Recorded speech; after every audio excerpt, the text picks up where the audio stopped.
السلام علیکم and welcome back to my channel. آج شاہنامہ میں نیکسٹ ٹاپک پر بات کریں گے جس میں رستم اور کیقوباد کی سٹوری کا ذکر کیا گیا ہے۔ اس کے بعد رستم زبولستان سے روانہ ہو گیا اور اس کے ساتھ اس کی افواج بھی شامل تھیں۔ افراسیاب کو جب زال کے متعلق معلوم ہوا تو وہ بے چین ہو گیا۔ افراسیاب نے اپنی افواج رے دریا کے قریب سے روانہ کر دیں اور دوسری طرف سے پرشینز بھی صحرا سے روانہ ہو گئے۔ زال نے اپنے ایڈوائزر سے کہا، آپ بہت سی دنیا دیکھ چکے ہیں اور میں اس جنگ کو جیتنے کی امید رکھتا ہوں، لیکن ہمارے خیالات مختلف ہیں چونکہ ہمارے پاس ایک بادشاہ نہیں ہے جو کہ افواج کو لیڈ کرے۔ ہمیں شاہی خاندان سے کوئی بادشاہ چاہیے، اور پادریوں نے مجھے کیقوباد کے متعلق بتایا ہے کہ وہ فریدون کا جانشین ہے اور وہ بہت عقل مند اور انصاف پسند انسان ہے۔ پھر زال نے رستم سے کہا، تم اپنا میس لو اور اپنی آرمی کو چوز کرو اور البورز پہاڑوں کی طرف روانہ ہو جاؤ۔ کیقوباد کو سلام پیش کرنا اور 2 ہفتے کے اندر اندر واپس آ جانا۔ اس سے کہنا کہ افواج آپ کے بارے میں پوچھ رہی ہیں اور آپ کے لیے تخت تیار کیا گیا ہے۔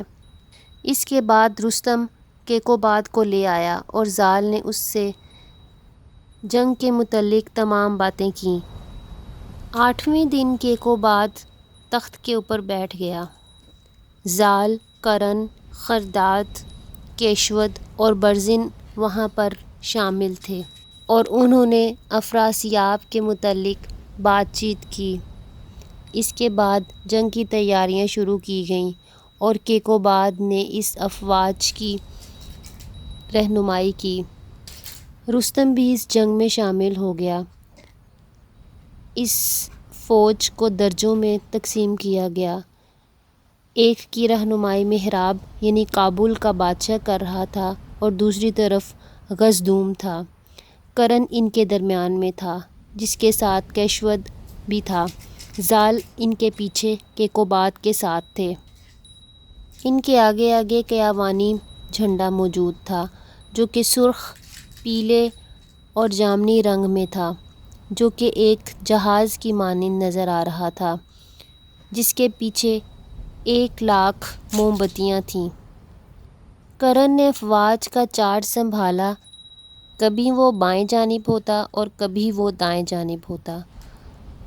رستم زال کے پاس گیا اور اس سے پوچھا کہ افراسیاب جنگ کس طرح سے لڑتا ہے، وہ کیا پہنتا ہے، اس کا جھنڈا کس طرف موجود ہوتا ہے، میں اسے پکڑوں گا اور اسے نیچے پھینک دوں گا۔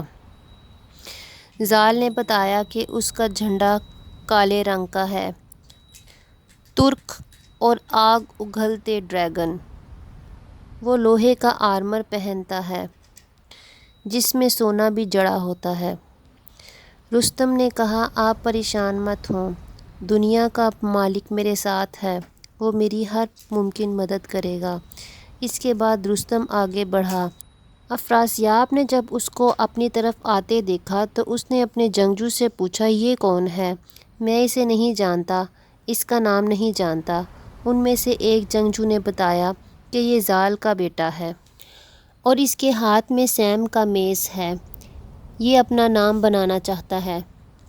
افراسیاب اپنی فوج سے آگے بڑھا اور رستم نے اسے دیکھ لیا۔ وہ افراسیاب کے برابر چلا گیا اور اس نے افراسیاب کو پکڑا اور اس کو اٹھا لیا۔ وہ افراسیاب کو کوبد کے پاس لے جانا چاہتا تھا اپنی پہلی جنگ کے انعام کے طور پر جب اس نے اس کی بیلٹ کو پکڑا تو افراسیاب سلپ ہو گیا اور وہ نیچے زمین میں جا گرا اور اس کی آرمی نے افراسیاب کو چھپا دیا۔ اب رستم اس بات پر الجھ گیا کہ کیا میں نے اس کو ٹھیک سے نہیں پکڑا تھا؟ کیا میں نے اس کا خیال نہیں رکھا کہ میں اس کو اپنے بازوؤں میں ٹھیک طرح سے پکڑتا کہ یہ نیچے گر گیا اور اس کی آرمی نے اس کو چھپا لیا؟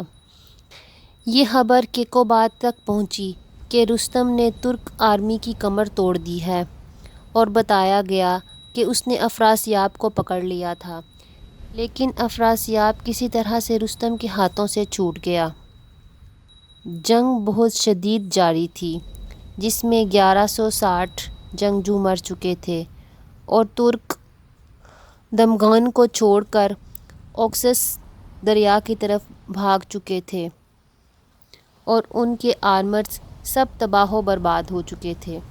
افراسیاب اپنے باپ کے پاس پہنچا اور اس سے کہا، اے بادشاہ، آپ اپنا بدلہ چاہتے ہیں، لیکن ایراج کا خاندان ختم ہی نہیں ہوتا، ایک جاتا ہے اور دوسرا آ جاتا ہے۔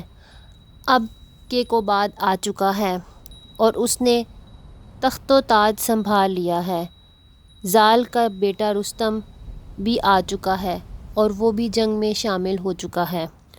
وہ بلا کی طرح ہے اور اس کی لڑنے کی مہارت بھی بہت زیادہ ہے اور وہ بہت طاقتور ہے۔ اس نے ہماری افواج کو توڑ کر رکھ دیا ہے۔ وہ آیا اور اس نے مجھے دیکھا اور اس نے مجھے پکڑ لیا اور اس نے پکڑ کر مجھے زمین پر پھینک دیا اور میرے آدمی مجھے گھسیٹ کر وہاں سے لے آئے۔ ہم ان سے نہیں لڑ سکتے۔ ترک کے علاقے مجھے دیے گئے ہیں۔ آپ بدلہ لینے کا خیال اپنے دل سے نکال دیں، اور کسی بات کو بتانا اس بات کے مترادف نہیں ہوتا کہ جو انسان خود برداشت کر کے آتا ہے، اور میں نے یہ خود برداشت کیا ہے۔ میں آپ کو دیکھی ہوئی بات نہیں بتا رہا، بلکہ میں آپ کو اپنے ساتھ بیتا ہوا وقت بتا رہا ہوں۔ ہم پرشینز کے ساتھ جنگ نہیں لڑ سکتے۔ آپ یہ دیکھیں کہ کیکوباد کی آرمی کے ہاتھوں کتنے ہی تلواریں، گھوڑے اور ہیلمٹس تباہ و برباد ہوں گے۔ آپ کیکوباد کے ساتھ تعلقات بہتر بنانے کی کوشش کیجیے۔ اگر آپ کوئی اور کام کرنا چاہتے ہیں تو پھر سب سے پہلے رستم، پھر کرن، پھر کیشود اور مہرب ہیں، جو چاروں طرف سے ہم پر حملہ کریں گے اور ہمیں تباہ و برباد کر دیں گے۔ پشنگ یہ بات سن کر بہت ہی زیادہ افسردہ ہوا۔ اس نے ایک لکھنے والا بلایا اور خط لکھوانا شروع کیا، جو بہت ہی نفاست سے لکھا جانا شروع ہوا، جس میں رنگوں کا استعمال کیا گیا۔ اس نے کہا کہ اللہ تعالیٰ کی رحمت ہو فریدون پر، جو کہ ہمارے آباء و اجداد میں تھا، اور تور نے بہت ہی ظالمانہ سلوک کیا تھا اور ایراج کو اس ظلم کی بھینٹ چڑھایا تھا، اور ایسا نہیں ہونا چاہیے تھا۔ اب اس سب معاملے کو ختم کیا جانا چاہیے۔ اس کے بعد منوچہر نے ایراج کا بدلہ لیا تھا اور فریدون نے ان علاقوں کو تقسیم کر دیا تھا۔ ہمیں اپنے علاقوں میں رہنا چاہیے جو کہ فریدون نے ہمیں دیے تھے۔ اگر ہم یہ ایگریمنٹ توڑتے ہیں تو ہم اپنے آپ کو ہی تباہ و برباد کرتے ہیں۔ ہمیں بدلہ لینے کا خیال اپنے دل سے نکال دینا چاہیے، کیونکہ آخر میں ہم سب نے 5 گز زمین میں ہی دفن ہونا ہے۔ اگر کیکوباد یہ سب باتیں مان لیتا ہے، قبول کر لیتا ہے اور انصاف پر چلتا ہے تو ہم اوکسس دریا کو پار نہیں کریں گے اور پرشینز بھی وہاں پر نہیں آئیں گے، صرف ایک دوسرے پر سلامتی بھیجی جائے گی۔ یہ خط کیکوباد کی طرف روانہ کیا گیا، جس نے کہا کہ ہم نے تو پہلے حملہ نہیں کیا تھا، بلکہ پہلے تور نے ہم پر حملہ کیا، اور اب افراسیاب نے اوکسس دریا کو پار کیا، اور جو کچھ اس نے نوزار کے ساتھ کیا ہے اور اگریراس کے ساتھ کیا ہے وہ بھی بالکل ٹھیک نہیں کیا۔ اگر آپ کو ان سب کیے ہوئے پر پچھتاوا ہے تو میں ایک نیا ایگریمنٹ بنا دیتا ہوں، اور اس کے بعد کوئی بھی بدلہ نہیں لے گا اور آپ کو اوکسس دریا کی دوسری جگہ دے دی جاتی ہے، اس خیال سے کہ افراسیاب اب یہ حرکت نہیں کرے گا۔ اور اس کے بعد کیکوباد نے ایک ایگریمنٹ تحریر کیا اور اس کو روانہ کر دیا، لیکن رستم نے کہا، ایسا مت کیجیے، یہ لوگ یہ سب کچھ ڈیزرو نہیں کرتے، میں ان لوگوں کو ایسا سبق سکھاؤں گا کہ یہ یاد رکھیں گے۔ لیکن بادشاہ کیکوبات نے کہا، میں ایک انصاف پسند بادشاہ ہوں اور پشنگ فریدون کی جنریشن میں سے ہے اور اس کا پوتا ہے، اور ہم بہت سی جنگیں لڑ چکے ہیں۔ میں نے تمہیں زبولستان دے دیا ہے اور دریائے سندھ بھی دے دیا ہے۔ تم وہاں پر جا کر اچھے طریقے سے انصاف کے ساتھ حکمرانی کرو، اور کابل محراب کو دے دیا ہے، لیکن تم ہمیشہ تیار رہنا، کیونکہ جہاں پر سلطنتیں ہوا کرتی ہیں وہاں پر جنگیں بھی ہوا کرتی ہیں۔ اور اس کے بعد رستم کو تاج پہنایا گیا، اور کیکوبات نے کہا کہ تمہارا تاج ہمیشہ سلامت رہے اور تخت زال سے کبھی بھی محروم نہ ہو، کیونکہ زال ہمیں پرانے دور کے بہت سے لوگوں کی یاد دلاتا ہے۔